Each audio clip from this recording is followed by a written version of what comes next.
Hey guys, welcome back to a new video. Today, we're talking about transitions and how you can use them using effects done completely in camera in your videos. Let's jump into the video.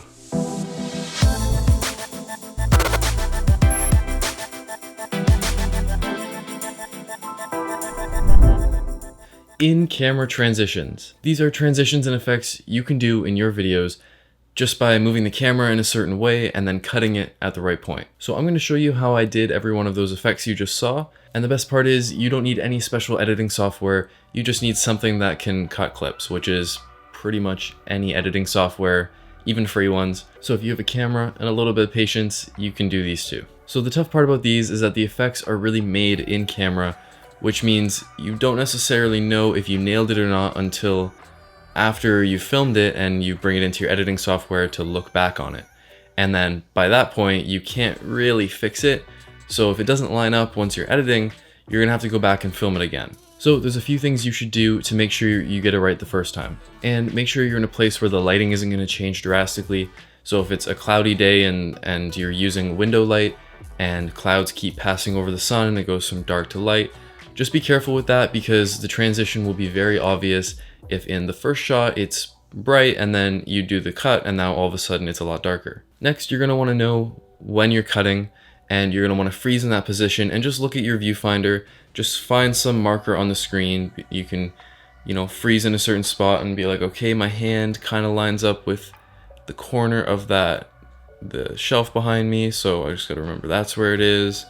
My head is a bit to the side. So you want to kind of look at where you are in the frame and where if you're doing it handheld, where your camera is lined up, and just try to make sure you keep that consistent between the first and second shot, because that's going to be very noticeable if your camera is, closer to your face or further away than it was in the first shot. And really the key to pulling off this effect in a way that's believable is to mask the cut during some motion blur.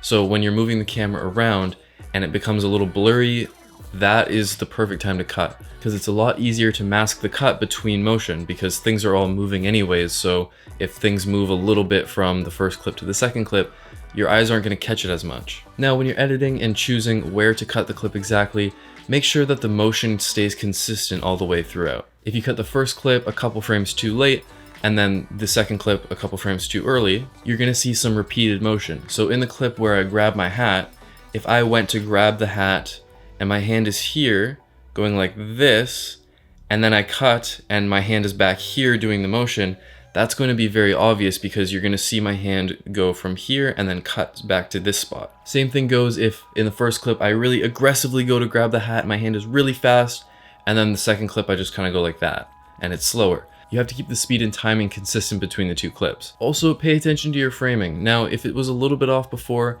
and you have a little more of an advanced video editing software, then you can always go in and scale or rotate the clip just a little bit to try and line it up better with the next clip. But if you do this too much, it's going to become very apparent.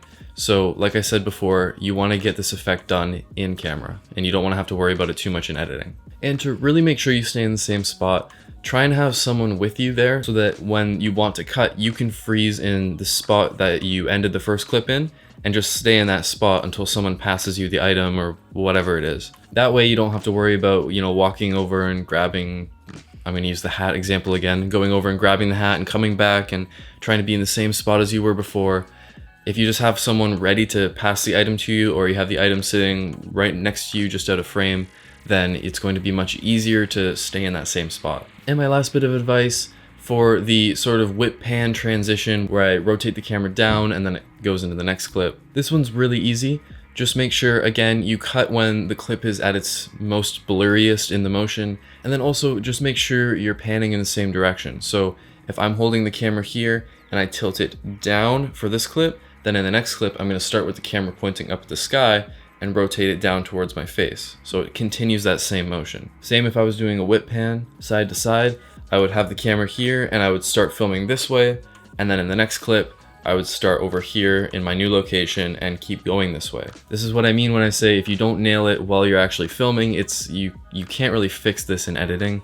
So you're just gonna have to go back and redo it. But hopefully these tips inspired you to think of some new transitions or new little effects you can do in your videos. I've done little effects like this in my videos before, like, you know, where I snap to turn off the lights.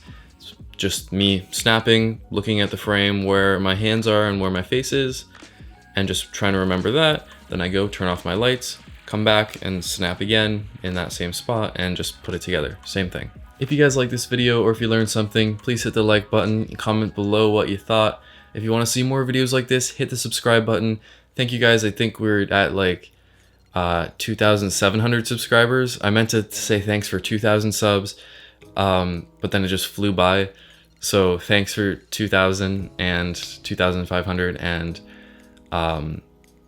by the next video we might be at 3,000, who knows. Alright, that's about it. My social media links and links to all my equipment are in the description if you're curious about any of that stuff. And that's it. I will see you guys in the next video.